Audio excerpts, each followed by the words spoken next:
단순히 뭐 만나주지 않는다고 해서 이렇게 중형을 선고받지는 않았을 텐데 어떻게 사건이 굉장히 심각한 사건입니까? 사건이고 백팀장님 설명해 주시는 게 훨씬 그 지난 2월에 55세 된 이 남성이 사귀는 여성, 나이 차이가 좀 납니다.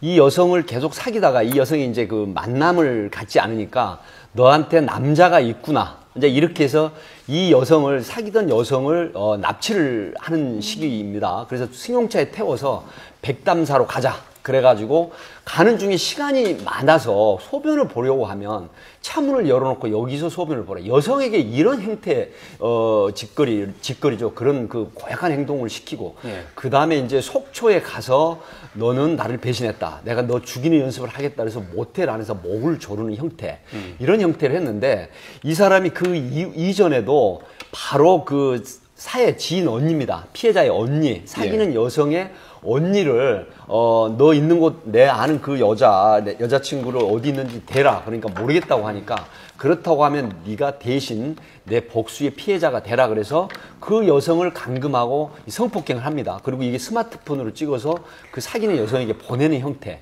이런 형태를 했는데 결국은 이게 이제 신고가 돼가지고 이 법원에서 결국 8년과 위치추적 전자장치 부착 10년을 선고한 그런 사안인데 예전에도 굉장히 많은 성범죄 전력이 있는 사람입니다. 아, 그래요? 어떤 또 전력이 그러니까 있었습니까? 그 친한 친구의 딸이 13세 된 여자아이를 야산에 데리고 가서 간음을 하거나 또 강제로 여성을 또 강간하는 이런 형태. 그러니까 98년도, 2006년도 그래서 징역을 4년 또 2년씩 살고 나온 그런 수용생활을 한 사람인데 그 이후에 이러한 형태의 범죄를 또 저지른 사안이죠. 박산 소장께서는 이런 행동 어떻게 보십니까? 굉장히 그 인면수심인데요, 가학적이고, 그야말로. 네, 그렇죠.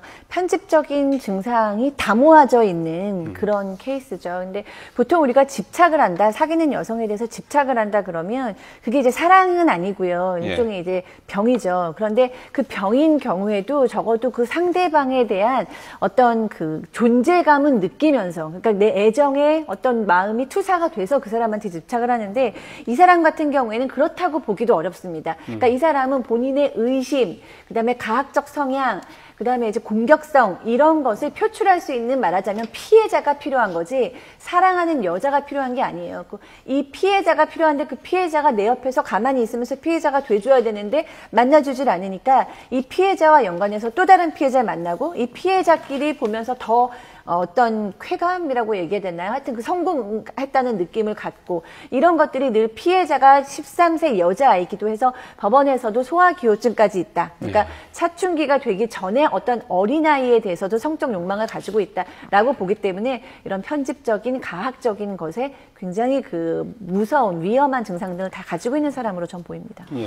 그게 지금 화학적 거세 얘기가 나오고 있고 지금 회 같은 경우에는 화학적 거세, 뭐 약물요법으로 사실 거세를 하는 경향이 화학적 거세를 네 많이 있습니다. 합니까? 있는데 사실 우리나라는 인권적인 측면에서 그런 그 전자장치 부착하고 화학적 거세는 너무 인권 침해가 높다라고 하지만 사실상은 제가 일선에서 보면 그 피해를 당한 여성 특히 방금 이 사람처럼 13세 된 아이를 뭐 간음이지만 성폭행을 하거나 또 다른 여성을 갖다가 흉기로 이어버려서 성폭행을 하게 되면 평생 정신적인 트라우마에 시달리면서 남자 혐오증 이분이 미혼 때 결혼을 나중에 하게 되면 그 정상적인 부부 생활도 못하고 결국 파경에 이르는 이런 형태가 반복이 되거든요. 그래서 사실은 화학적 거세도 저는 해야 된다 하는 생각을 갖고 있는 국내에서는 사람입니다. 화학적 거세 가능합니다. 하고 있습니까? 가능합니다. 법적으로는 보장이 돼 있습니다. 가능하고요. 다만 이제 조금 인권 오히려 징역 침해 8년이 좀 뭐 약하다는 느낌이 들 정도로 아주 인면수심의 범죄인 것 같은데요. 그래서 아마 이런 사람은 개선의 여지가 8년을 살고 나와도 거의 없다라고 봐야 될 겁니다.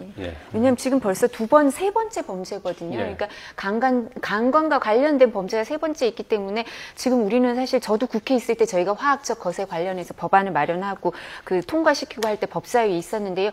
사실 전자장치 부착하는 거에 발찌 부착하는 거에 대해서도 좀 소극적이다 고민을 많이 했는데 이런 부분에 대해서도 전혀 성폭력 재범 위험성이 크고 개선의 여지가 전혀 없는 사람들에 대해서는 좀 더 다양한 방법을 해야지 그렇지 않으면 그 피해자들은 정말 영혼이 파괴되는 그런 범죄거든요. 좀 더 이렇게 엄중하게 처벌할 알겠습니다. 필요가 있을 것 같습니다. 예, 자 오늘 순서 여기서 마쳐야 될 것 같은데요.